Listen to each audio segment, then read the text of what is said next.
모든 비즈니스는 결국 부동산과 금융을 만난다. 그 사업이 무엇이든 사업체가 성장을 거듭해 동네를 벗어나 큰 길에 들어서면 두 사람이 기다릴 것이다. 그 둘은 당신 양쪽에 서서 어깨에 손을 얹고 친하게 지내자고 접근할 것이다. 한 사람은 수트 차림에 넥타이를 맺고 한 사람은 잠바 차림에 모자를 썼다. 이 두 사람은 서로 경쟁자인 동시에 동업자다. 이 사람들은 이 바닥의 터줏대감으로 사업을 더 키우기 위해서는 이 두 사람과 잘 지내야 한다. 이들은 당신의 친구가 될 수도 있고 적이 될 수도 있다. 적이 된다면 사업을 더 키우기란 쉽지 않을 것이다. 친구가 돼도 진짜 친구인지 아닌지는 한참 지난 후에나 알게 된다. 수트 차림에 넥타이를 맨 사람은 금융이고 잠바 차림에 모자를 쓴 사람은 부동산이다. 흔히 생산의 3대 요소가 토지, 노동, 자본이라고들 한다. 농업이 중요시되던 시절에 나온 이론으로 현대식 생산의 3대 요소로 바꾸면 부동산, 사업체, 금융이다. 모든 사업은 부동산을 기반으로 한다. 어떤 사업이든 매장이나 사무실 혹은 공장이 있어야 하기 때문이다. 모든 부동산은 가치를 지니고 있고 이 가치는 정확한 수치로 산출된 실물 금액을 가지고 있다. 실물 가치를 지닌 변동적 자산은 모두 이자를 만들거나 배당을 지불한다. 부동산을 사용하는 사업체가 지불하는 임대료는 배당이나 이익에 해당한다.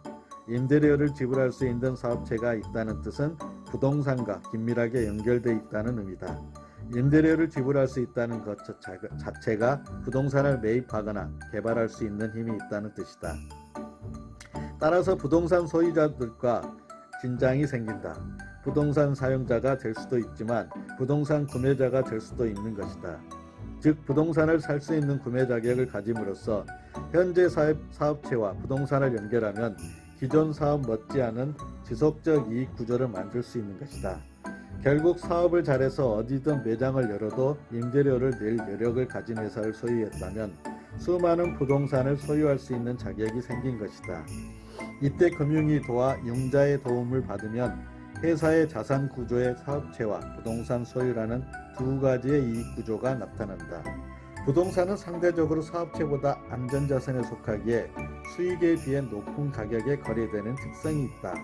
수많은 회사가 부동산을 소유하고 있는 이유가 바로 이것이다. 사업체는 시장을 장악하고 성장률을 유지하기에 투자금을 모으고 인수합병이나 기업 공개를 통한 상장까지 가야 하는 상황에 놓이게 된다. 이 모든 과정에 금융이 관여하게 된다. 투자의 종류와 방향에 따라 금융자본은 회사의 조직과 지분 그리고 이익 배분 방식을 결정하려 하고 이 협의에 따라 회사는 금융조직과 동업의 길을 걷게 된다.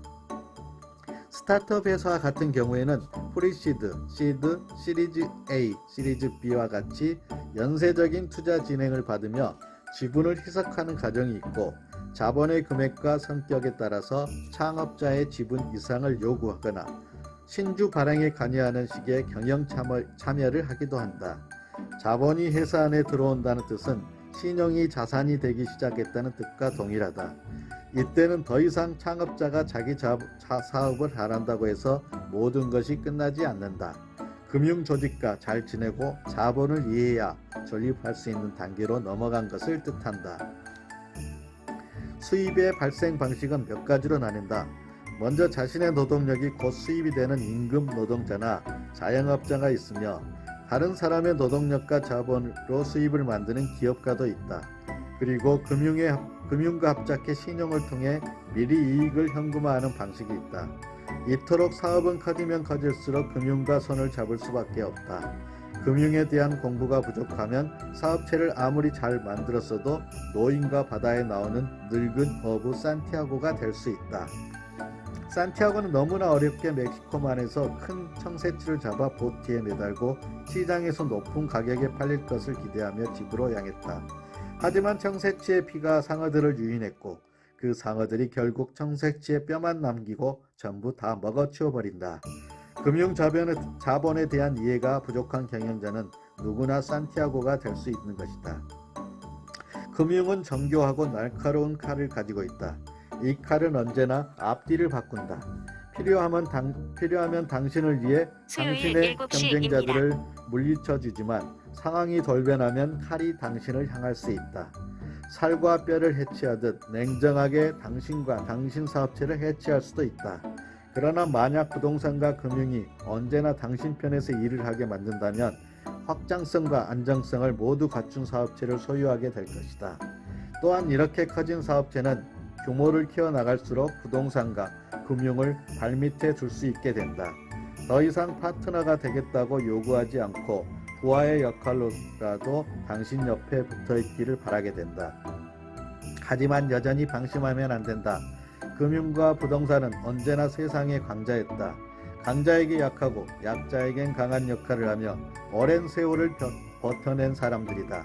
당신이 방심하는 순간 언제나 발밑에서 칼날이 날아들 것이다. 자신의 사업에만 노력하지 말고 같은 열정으로 금융과 부동산도 함께 공부하기 바란다. 세상에 이름을 낸 모든 경영자는 이 둘을 모두 제압하고 그 자리에 있는 것임을 상기하기 바란다.